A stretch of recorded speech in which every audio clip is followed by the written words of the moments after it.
Hi Southway, hi Turner class. Today I'm going to read to you a little bit of Philip Pullman's The Firework-Maker's Daughter. Now this is one of the books that's on our 100 list. I've never read it before, so I'm quite excited to read it to you. So,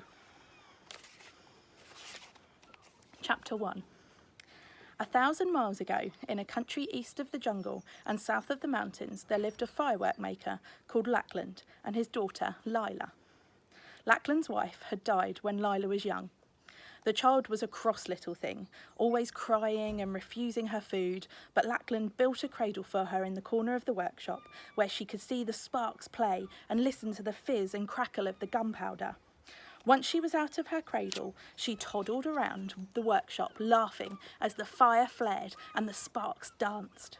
Many a time she burnt her little fingers, but Lackland splashed water on them and kissed them better, and soon she was playing again.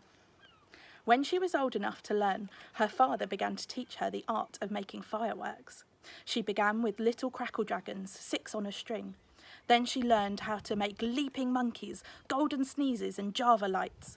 Soon she was making all the fireworks and thinking about more complicated ones. One day she said, "Father, if I put some flowers of salt in a Java light instead of cloud powder, what would happen?" "Try it and see," he said. So she did. Instead of burning with a steady green glimmer, it sprayed out wicked little sparks, each of which turned a somersault before going out. And there's a lovely picture, if you can see that there, of the fireworks. "Not bad, Lila," said Lackland. "What are you going to call it?" "Tumbling Demons," she said. "Excellent. Make a dozen and we'll put them into the New Year festival display." The Tumbling Demons were a great success, and so were the shimmering coins that Lila invented next. As time went on, she learned more and more of her father's art, until one day she said, "Am I a proper firework maker now?" No, he said, "by no means. Ha! You don't know the start of it. What are the ingredients of flyaway powder?" "I don't know." "And where do you find thunder grains?" "I've never heard of thunder grains." "How much scorpion oil do you put in a Krakatoa fountain?" "A teaspoonful." "What? You'd blow up the whole city." "You've got a lot to learn yet. Do you really want to be a firework maker, Lila?" "Of course I do. It's the only thing I want." "I was afraid so," he said. "It's my own fault. What was I thinking of? I should have sent you to my sister to bring you up as a dancer. This is no place for a girl, now I come to think of it, and just look at you. Your hair's a mess, your fingers are burned and stained with chemicals, your eyebrows are scorched. How am I going to find a husband for you when you look like that?" Lila was horrified. "A husband? Well, of course. You don't imagine you can stay here forever, do you?" They looked at each other as if they were strangers. Each of them had had quite the wrong idea about things, and they were both alarmed to find it out. So Lila said no more about being a firework maker, and Lackland said no more about husbands, but they both thought about them all the same. Now, the king of that country owned a white elephant. It was custom that whenever the king wanted to punish one of his courtiers, he would send them the white elephant as a present, and the expense of looking after the animal would ruin the poor man, because the white elephant had to sleep between silk sheets, enormous ones, and eat mango-flavoured Turkish delight, tons of it, and have his tusks covered in gold leaf every morning. When the courtier had no money left at all, the white elephant would be returned to the king, ready for his next victim.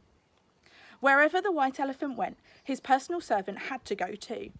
The servant's name was Chulak, and he was the same age as Lila. In fact, they were friends.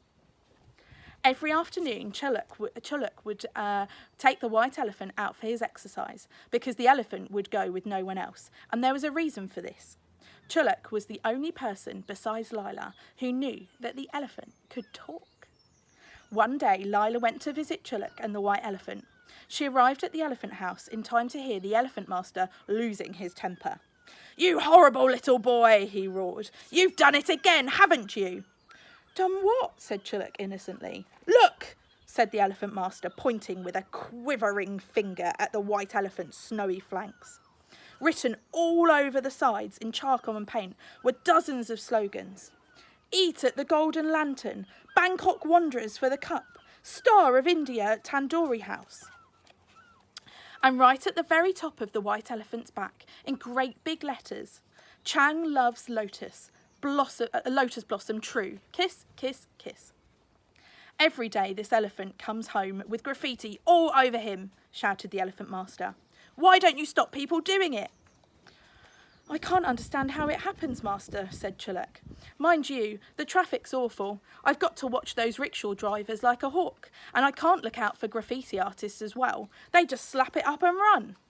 But Chang loves Lotus Blossom True must have taken a good 10 minutes on a stepladder. Yes, it's a mystery to me, master. Shall I clean it off? All of it. There's a job coming up in a day or two, and I want this animal clean. And the elephant master stormed off, leaving Chulak and Lila with the elephant. Hello, Hamlet, said Lila. Hello, Lila, said the elephant. Look what this obnoxious brat has reduced me to, a walking billboard. Stop fussing, said Chulak. Look, we've got 18 rupees already, and 10 annas from the Tandoori House, and Chang gave me a whole rupee for letting him write that on the top. We're nearly there, Hamlet. The shame, said Hamlet, shaking his great head. You mean you charge people money to write on him, said Lila. Course, said Chulak. It's dead easy to write your name on a white elephant. When we've got enough, we're going to run away. Trouble is, he's in love with a lady elephant at the zoo. You ought to see him blush when we go past, like a ton of strawberry ice cream. She's called Frangipan, said Hamlet mournfully, but she won't ever look at me. And now there's another job coming up, another poor man to bankrupt. Oh, I hate Turkish delight. I detest silk sheets, and I loathe gold leaf on my tusks. I wish I was a normal, dull, grey elephant. No, you don't, said Chulak. We've got plans. Hamlet, remember, I'm teaching him to sing, Lila. We're changing his name to Luciano Elefanti, and the world will be our oyster. But why are you looking so sad, Lila, said Hamlet, as Chulak began to scrub him down. My father won't let the final secret of firework making. Won't tell me the final secret of firework making, said Lila. I've learned all there is to know about flyaway powder and thunder grains and scorpion oil and spark repellent and glimmer juice and sorts of shadow, but there's something else I need to know, and he won't tell me. Tricky, said Chulak. Shall I ask him for you? If he won't tell me, he certainly won't tell you, said Lila. He won't know he's doing it, said Chulak. You leave it to me. Okay, I'm going to stop there, but hopefully I'll be able to read a little bit more to you another time. Bye!